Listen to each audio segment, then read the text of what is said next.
Oh, haleluya! Wakati wote umekuwa unazalaulika kwenye maisha yako, umekuwa unatafuta fedha kwa muda mrefu sana, lakini huwezi kuzipata. Wakati mwingine umekuwa ni mtu wa kuwezesha mipango ya wengine inafanikiwa, lakini mipango yako haifanikiwi. Sasa nini nakwambia? Maskini ni mtu ambaye anaweza akatoa hoja kwa wengine na wakafanikiwa, lakini mwisho wa kutoa hoja zake huwa hakumbukwi na mtu yoyote.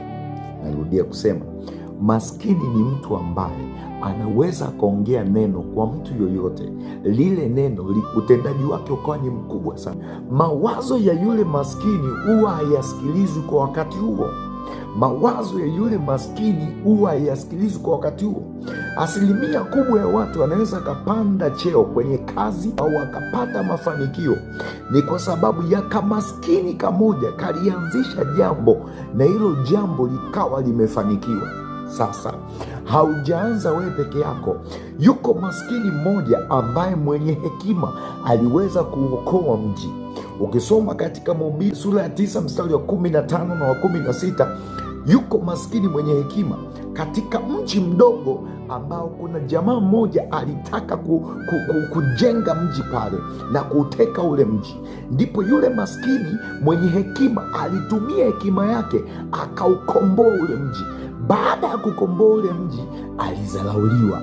Sasa na wewe huenda umejitoa kwa mambo mengi kwa ajili ya kusaidia wengine, lakini pia umejitoa kwa ajili ya kufanya mambo mengi kwa ajili ya kuokoa watu wengi, lakini maisha yako yote haujaheshimiwa.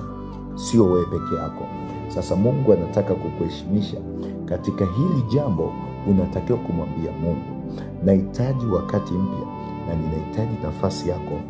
Mungu Bwana wa majeshi, uniokoe katika kila njia, na mimi huu mwaka natamani kubadilika, lakini natamani kufika mbali. Mungu wangu, niokoe na haya majaribu katika jina la Yesu Kristo. Amen.